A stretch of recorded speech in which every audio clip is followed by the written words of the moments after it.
All I do is rhyme, all I do is get this money, all I do is grind. Play shows and chill with honeys, all I do is shine. Tour the world, ain't it funny, I'm one of a kind. Welcome back to another video, guys. It's Rise to Prime or R2P here. I hope your day's been going well, and I've decided to make a video of top 10 ways of how to get rank 1 or tips in reaching rank 1. This video is mainly for the less experienced people. The game is currently in early access, I believe, so it's a lot of new people coming in. And I just thought, you know what, I've got a few hundred hours of experience, I might as well give some knowledge to other people, the noobs. It's just going to have some tips. A lot of people might disagree, some people may agree, but this is just my personal experience. I just wanted to get that out of the way. Hopefully if you do follow these tips, the odds will be in your favour and you can win a game. This is mainly going to be for solo, squad and duos. But without further ado, guys, let's get straight into the video. Kicking it off at a list, we have where to land. Yes, I know you're going to say R2P, why are you talking about landing? It's the most obvious place, but you'd be surprised of how many people actually land in the most populated areas. Now, you want to land somewhere where there's not going to be a lot of people, but there are about 5 places that are my go-to place. If I want to win, if I'm going for the win, I like to go to these 5 places the most. Number 1 is going to be the utmost west side of the map. There's a row of houses there, little places of buildings, there's cars, everything. Another place I love going is Rozak, I think that's how you pronounce it. There's a little hill on top, there's a row of houses and a guaranteed car spawn. I'll have some pictures up on the screen so you'll be able to get an idea of what I'm talking about. I like to clear out that row of houses. If someone is there with me, I like to camp in the building, or I'll go straight for the car. Remember, you want to stay alive. Another place is gun range, easy to get an SKS, Car 98. Go inside the bunkers after you finish looting the gun range. George Pole, the west side of the George Pole place, you want to go there. Another place is all the way south next to the bridge.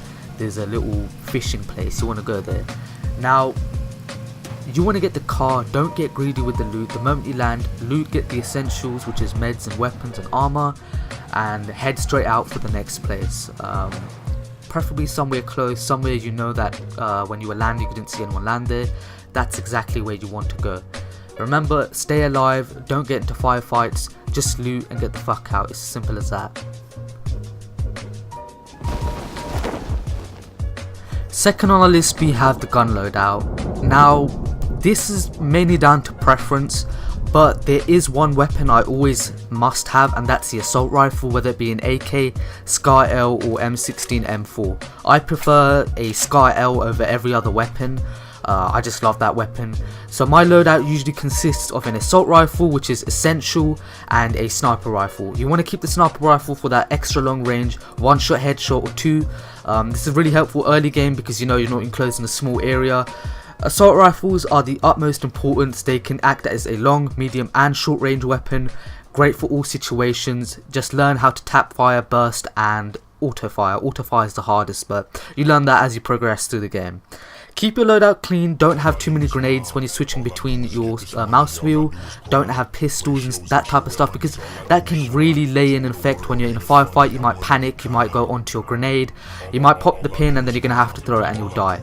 So that's just some tips that I have to offer. Keep a clean loadout, have a sniper and assault rifle, and of course you can have a UMP or another weapon you're comfortable with using. It's down to preference. There's 3 main things when it comes to open doors and what they could be. The first and foremost is the place is already looted, you're going to waste your time. However, that's not the case if it's late game. Late game people just tend to go after meds, they don't really need the ammo. So if you still for some reason have an Uzi or an AMP, you have a good chance of getting assault rifles in buildings that have already been looted, late game only. Second, the place is currently got someone inside. So that means the building, especially if you see half the buildings with closed doors, half the buildings open in a row, you know for a fact that there's someone inside that building you're looking at. So there's a good chance you can wait outside, wait for him to come out, ambush and kill him. The third point is that the place is already looted, the entire area is looted. So that could mean there's someone around the area or they are close by in another city. So you could kind of trace them back if you're good at the game. Only bother with buildings such as the ones with open doors if we need cover, especially in late game. If you have absolutely no cover and you're dead in the middle, just jump inside a building. That's your best shot at surviving the rounds. Next up, we have probably the most important point in the entire game is a car and how to use them. Now, cars, they take a bit of experience using, because driving in this game isn't really on point, especially because this is early access and you know there's a lot of work to be done on the vehicles. But a car can help you cover buildings quickly, especially if you've landed in a populated area. Even though you shouldn't have, you can easily loot a few buildings, go outside the circle, go far away from where the drop zone happened, and loot all those buildings in relative security. Another point really is cars in late game are so useful, especially if it's an open field, which happens quite a lot. If it's an open field, it's really flat ground, no high ground. A car, if you see my last video, you can see how much that vehicle helped me. I literally was able to run over 2 people, and the last, when it was one-on-one with the dude at second place, the car helped me provide cover. It saved me multiple times as well. So if you want to get an idea of how to use a car in open fields, go watch my last video.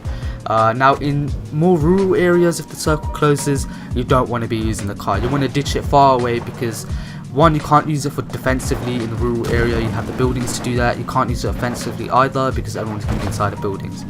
Another point, the last point really, is if you're on the edge of the circle, you really do need a car, because the amount of times the circle has killed me while I was on the edge is simply because I wasn't fast enough getting to the point. Once you're done sniping, camping, whatever the fuck you were doing, you want to get your car, you want to go straight towards the circle, because the circle is like one of the main killers other than people. So that's a little quick tip over there. Cars will help you get out of sticky situations, they help you evasively, and they're really good for open fields. Airdrops. Motherfucking airdrops. Airdrops are probably the most grateful things they've added to the game. It's such an easy way to die. The amount of times I've gone for an airdrop simply because I was hoping to get an AWM, AVP, whatever the fuck you call it.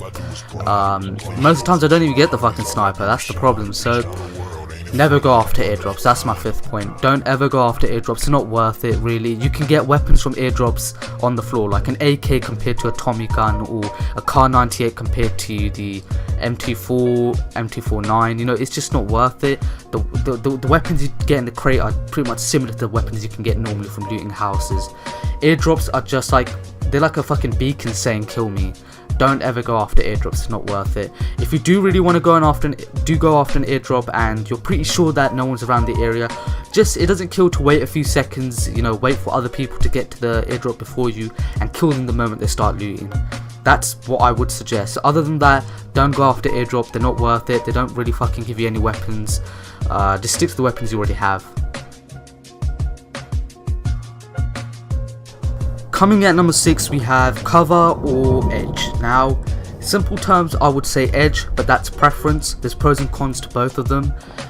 So by cover, I mean going right in the dead middle of the circle where the buildings are and staying there before everyone else, or staying right at the edge and pushing up when the circle pushes.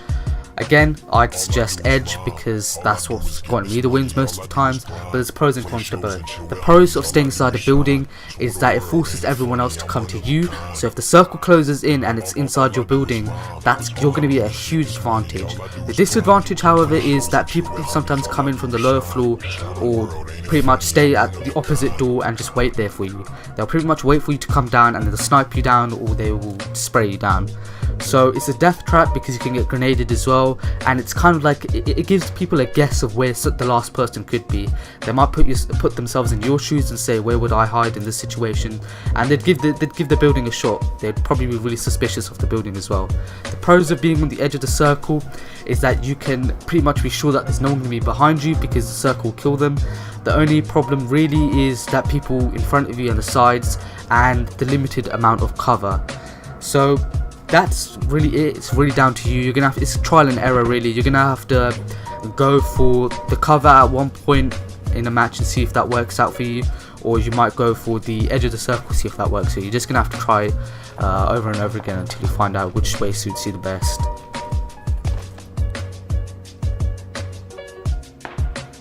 The 7th and most important tip in the game is edge of the circle.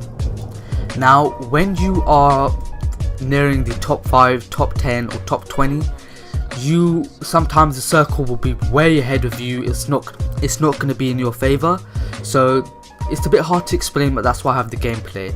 The best thing you can do is run along the blue edge of the line. So as you can see here, I'm going right towards the blue line and I'm going to run all the way along till I reach the white circle.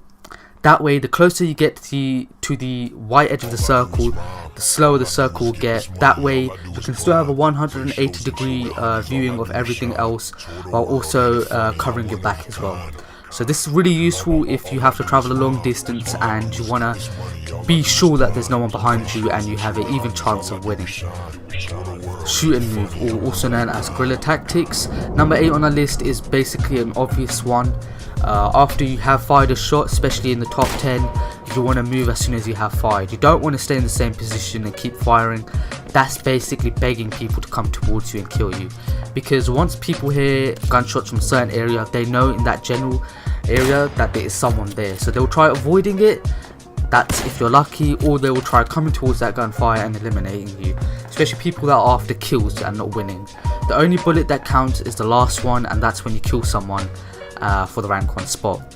So again, always move after you have shot. It's incredibly useful. It keeps the enemy guessing of where you are, and again, the area that you have just moved from, keep looking back there, because someone might try moving up to that position or be around that area, because they again will be attracted to the gunshot sound. Now, closing in at number 9 spot, we have crawling. This is really important, especially top 5. At this point, everyone's really going to be crawling. If you're standing up, you're pretty much begging to get shot, because the area is so small, everyone has a general idea of where someone might be. If you're crawling, you are literally invisible. There's been plenty of times where I've been crawling and someone I had no clue is right behind me, and they're moving up and they haven't seen me. So if you're playing on very low, crawling is really useful. However, ultra I am unsure about. I haven't really played ultra, mainly because it just puts too much stress on the computer. The game isn't optimized yet. Not a lot of people can play ultra unless you're a famous YouTuber like Frankie on PC or Jack Frags. So crawl all the way till you find cover. Then you can stand up, but I still suggest crawling.